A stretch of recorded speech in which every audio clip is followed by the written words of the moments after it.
I got so much motherfucking design on right now.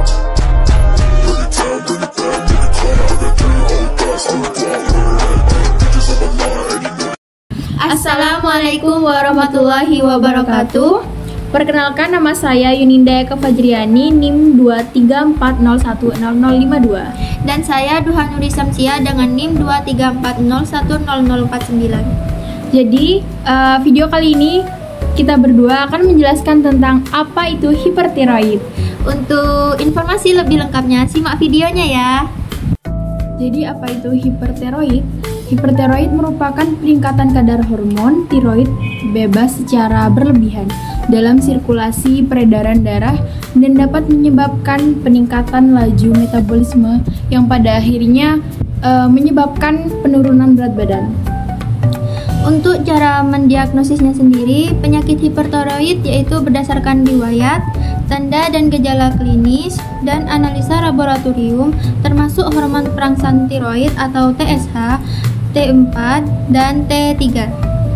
Untuk patofisiologi hipertiroid bergantung pada varian hipertiroidisme tertentu. Yang pertama ada Graves disease. Interaksi antara faktor genetik dan lingkungan dapat mempengaruhi proses autoimun. Antibodi ini merangsang reseptor TSH atau TSHR, menyebabkan peningkatan produksi dan pelepasan hormon tiroid. Efek yang terjadi yaitu efek trofik. Elektrofit pada tiroid juga menyebabkan pertumbuhan kelenjar tiroid. Yang kedua, toxic multinodular goiter.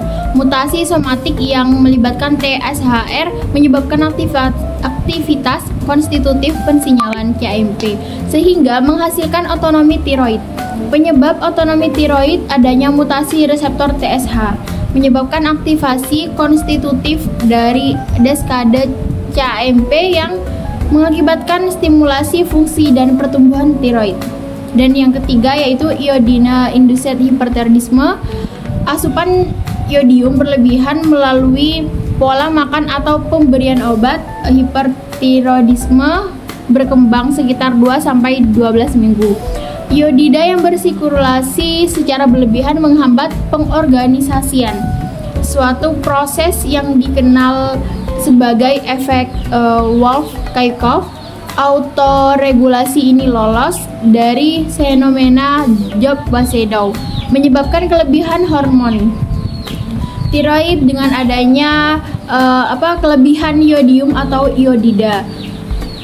Yang keempat itu ada amiodarone induced tirotoksikosis AIT tipe 1 itu menyebabkan peningkatan produksi hormon tiroid akibat paparan iodium dan berlebihan dari amiodarone. Untuk AIT tipe 2 itu disebabkan oleh efek toksik langsung amiodarone pada sel folikel tiroid. Untuk yang penyakit yang kelima yaitu ada tiroiditis. Tiroiditis menyebabkan peningkatan sementara dalam sirkulasi hormon tiroid dan diakibatkan penghancuran sel-sel folikel tiroid serta peradangan atau kerusakan sel folikel tiroid dapat terjadi akibat autoimunitas. Autoimunitas ini seperti tiroiditas Hashimoto, tiroiditis sporadis tanpa nyeri, dan tiroiditis pasca persalinan tanpa nyeri. Faktor eksternalnya itu infeksi pada tiroiditas subakut dan yang nyeri tiroiditis supuratif, tiroiditis akibat obat. Selanjutnya, penyebab tiroid. Faktor resiko terkena hipertiroid lebih tinggi terhadap pasien wanita dibanding pasien pria. Hipertiroid sering menyerang wanita daripada pria karena produksi hormon pada wanita lebih kompleks dibandingkan dengan produksi hormon pria. Namun, beberapa kasus kanker tiroid juga ditemukan pada kaum pria. Selanjutnya, faktor resiko. Faktor-faktor resiko antara lain faktor genetik, faktor imunologis, infeksi, faktor trauma, psikologis, Iod-Basedow, penurunan berat badan secara drastis, chorionic gonadotropin, masa postpartum, kromosom X, dan radiasi eksternal. Untuk pengobatan hipertiroid, prinsip pada penderita hipertiroid adalah mencegah komplikasi jangka panjang yang dapat ditimbulkan kadar hormon di dalam sirkulasi. Harus dinormalkan, maka manifestasi klinik yang muncul akan teratasi.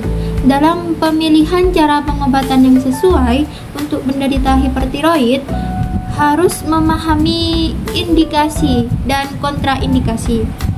Ada 3 cara pengobatan yang dapat dilakukan, yaitu yang pada penderita hipertiroid, yaitu obat anti-tiroid, pembedahan dan radioaktif, iodin. Cara pengobatan juga tergantung dari keparahan penyakit dan penyebab atau etiologi hipertiroid pada penderita.